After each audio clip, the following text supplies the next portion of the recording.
UP board high school और intermediate की परीक्षा 24 फरवरी से शुरू होनी है। आजमगढ़ जिले में कुल 282 केंद्रों पर परीक्षा संपन्न कराने के लिए प्रशासन ने पूरी तैयारी कर ली है, लेकिन इस बार भी शिक्षा माफिया अपने मन मुताबिक परीक्षा केंद्र बनवाने के लिए पैसों का लालच देकर सेंटरों का फेरबदल करने में सफल रहे। परीक्षा शुरू होने से पहले केंद्रों के निर्धारण पर सवालिया निशान को लेकर DIOS और संबंधित कर्मचारियों पर आरोप लगे और जांच में दोषी भी पाए गए। बता दें कि यूपी बोर्ड परीक्षा को सकुशल संपन्न कराने के लिए आजमगढ़ जिला प्रशासन ने सारी तैयारियां कर ली हैं।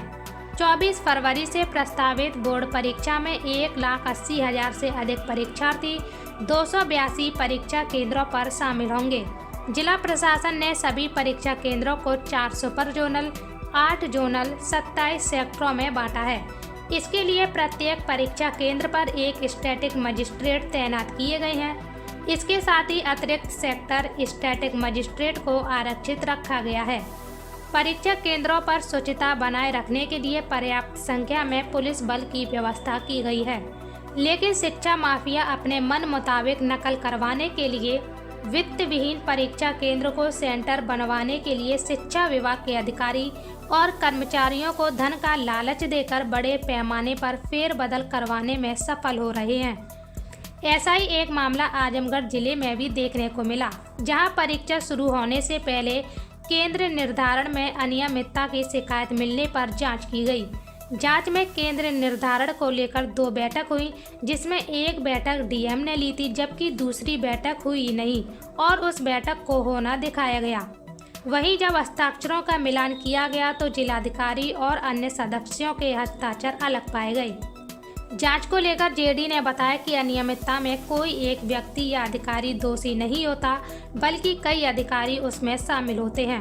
उन्होंने बताया कि इसमें पटल सहायक के साथ जिला विद्यालय निरीक्षक भी दोषी ठहराए गए हैं। इसकी शिकायत शासन को भेजी गई है।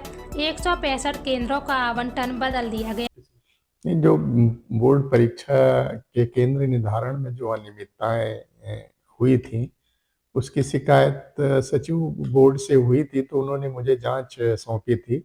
तो जांच में मैंने पाया था कि जो है बहुत सी अनियमितताएं हैं, और किसी कार्य में अगर अनियमितता होती है तो उससे जुड़े सभी लोग उसमें दोषी पाए जाते हैं। कोई एक व्यक्ति नहीं दोषी होता है, तो उसमें पटल सहायक भी दोषी है और साथ में जिला विद्यालय निरीक्षक भी दोषी होंगे, और उस कार्य से जुड़े जो भी लोग होंगे सभी मिलकर सामूहिक उत्तरदायित्व होता है, तो सभी दोषी होते हैं। इसी रूप में जो है लिहाज भी उत्तरदायी ठहराए गए हैं, और उसकी जांच रिपोर्ट जो है शासन को भेजी गई है, जिस पर शासन यथोचित कार्रवाई कर रहा होगा। JD ने बताया कि सदर के मुस्तफाबाद में एक AIC विद्यालय, जिसका दरवाजा मैनेजर के घर से होकर गुजरता है, उसे सीज करने का निर्देश दिया गया है। लगभग 165 सेंटरों का तो बच्चों का आवंटन चेंज कर दिया गया है, और कुछ एक स्कूल का सेंटर तो 75 किलोमीटर करीब दूर चला गया है।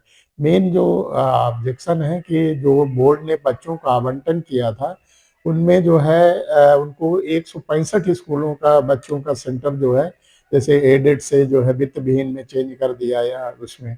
इसके अलावा जो केंद्र बनाने की जो शासनादेश है, उसमें यह है कि गुणांक जिसके अधिक गुणांक हैं उनको पहले परीक्षा केंद्रों में वरीयता दी जाएगी।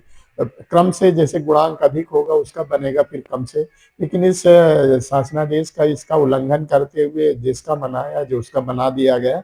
ये ध्यान नहीं दिया गया कि अधिक गुणांक वालों को छोड़ दिया गया और कम गुणांक वालों को परीक्षा केंद्र बना दिया गया, तो शासनादेश का उल्लंघन है।